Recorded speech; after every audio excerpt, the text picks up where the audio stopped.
Buen día, queridos estudiantes. Bienvenidos a nuestro nuevo módulo, Didácticas Especiales. Bueno, en este módulo vamos a tocar todo lo relacionado a discapacidad, vamos a conocer los tipos de discapacidad, sus características, cuáles son esas actividades de apoyo que como docentes podemos establecer desde nuestras aulas de clase.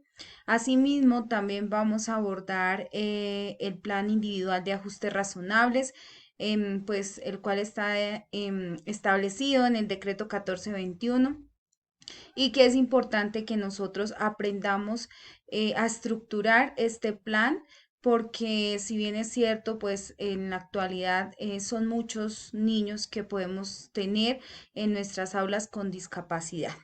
Entonces vamos a iniciar con nuestra lección número 1, donde abordaremos conceptos fundamentales de discapacidad y vamos a tener como a grosso modo las características de cada tipo de discapacidad. Bueno, entonces, primero que todo hay que entender quién es una persona con discapacidad. Entonces, según pues la ley, se establece que las personas con discapacidad son aquellas que tienen deficiencias, ya sea física, intelectual, mental, sensorial, que en este caso puede ser visual o auditiva, y que al interactuar con las demás personas se presentan algunas barreras que impiden la participación plena y efectiva ante la sociedad en igualdad de condiciones con los demás.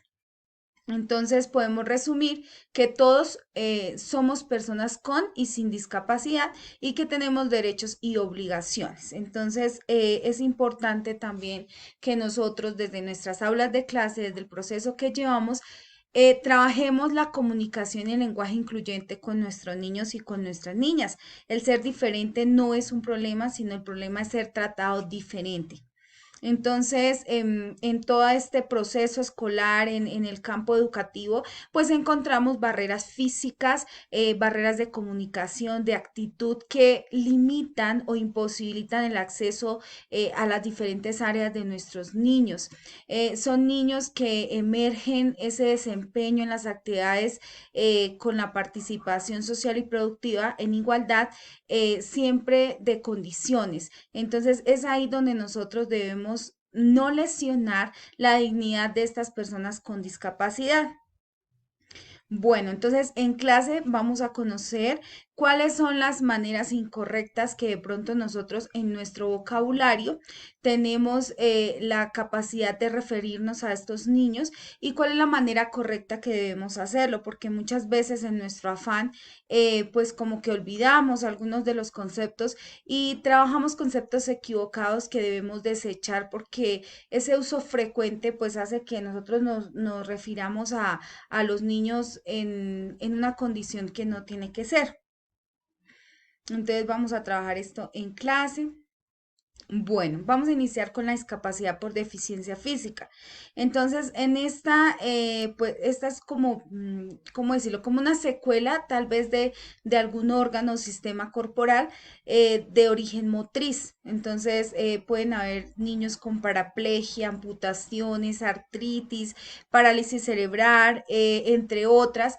Además de que también acá entra mucho la insuficiencia cardíaca o secuelas derivadas tal vez de enfermedades crónico-degenerativas. Entonces que también pues vamos a conocer cada una de las características de estas patologías en clase para poder decretar y mirar cuál es la deficiencia física. También pues la forma correcta es decir persona con discapacidad por deficiencia motriz o física. Vamos también a abordar algunas actividades de cómo nosotros podemos interactuar con nuestros niños o niñas que lleguen a presentar deficiencia física o motriz. Bueno, tenemos la discapacidad por deficiencia visual, que es la alteración pues de la agudeza visual, puede ser ceguera o baja visión. También en la manera como nosotros nos referimos a estos niños, persona con discapacidad por deficiencia visual, persona ciega, persona con baja visión. Entonces también pues abordaremos esto en clase, la manera como podemos interactuar con estos niños. Otro tipo de discapacidad es la deficiencia auditiva, que pues es acá cuando se presenta pérdida superficial o moderada del oído. Entonces ya estamos hablando de la hipoacusia que ya habíamos trabajado en otro módulo. Entonces todo esto hace referente al proceso de cómo nosotros nos referimos a estos niños, personas con discapacidad por deficiencia auditiva o personas sordas. También trabajaremos actividades referentes al trabajo con estos niños.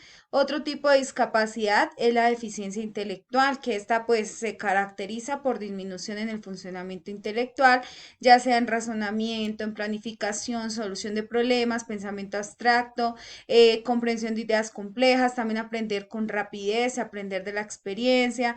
Entonces ahí también se tienen habilidades que hacen referencia a la parte conceptual, social y actividades prácticas, que también en clase les voy a hacer referencia de cada una y les voy a dar ejemplos de cuáles serían. Acá pues la manera correcta a referirnos con estos niños son personas con discapacidad por deficiencia intelectual.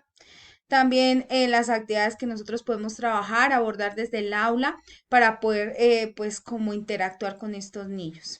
Tenemos también la discapacidad por deficiencia mental, psicosocial, que esta pues es el deterioro de la funcionalidad del comportamiento de la persona. Entonces acá ya empiezan a llegar los trastornos mentales que se construyen pues a partir de alteraciones bioquímicas que afectan la forma de pensar, los sentimientos, el humor, la habilidad de relacionarse con otros, el funcionamiento diario de una persona por depresión, trastorno bipolar, obsesivo, compulsivo, anorexia, esquizofrenia. Entonces también es una partecita donde ya hace referencia a toda la parte mental. Estos niños nosotros debemos referirnos como personas con discapacidad por deficiencia mental psicosocial. Y vamos a trabajar también pues actividades de cómo poderlas abordar desde el aula, que es pues muy importante hacer el uso de este tipo de interacciones donde nos permita alimentar los procesos en estos pequeñitos. En resumen, pues podemos decir que la discapacidad es solo una condición de vida, más no una limitación. Entonces nosotros debemos resaltar esta partecita y mirar la necesidad que tenemos como docentes de aprender a incluir a estos pequeños y a poder desarrollar un entorno sano para todos nuestros pequeños. Bueno, luego les voy a hablar sobre el decreto 1421 del 2017, donde señala toda la parte de inclusión, las discapacidades, los tipos de discapacidad, las responsabilidades que hay desde el ámbito educativo. También les voy a hablar sobre las categorías de este tipo de discapacidad según la resolución 113 del 2020 del Ministerio de Salud. Entonces, toda esta partecita es como abordar todo este sistema integrado que viene trabajando pues desde el Ministerio de Educación Nacional. Las responsabilidades también que tienen los establecimientos educativos a partir del PI, del PIAR, del CIE, del PMI, del CIMA, del trabajo con familias y la formación. Todo es un proceso, todo es un camino y debe ir de la mano para lograr excelentes resultados. Les voy a hablar del PIA, que era el que pues les estaba diciendo que nos permite eliminar como las barreras que hay en nuestros estudiantes con discapacidad y nos permite ampliar las oportunidades para estos pequeños. Entonces en clase pues lo vamos a detallar para que ustedes lo conozcan, para que ustedes sepan cuáles son las características, los objetivos, cómo podemos plasmarlo, qué proyectos, qué información, qué actividades, qué valoración, informes y ajustes se deben tratar en este plan. Bueno, muchas gracias queridos estudiantes por haber observado el video. Recuerden que en nuestro encuentro sincrónico ampliaremos a profundidad esta temática. Bendiciones, feliz día.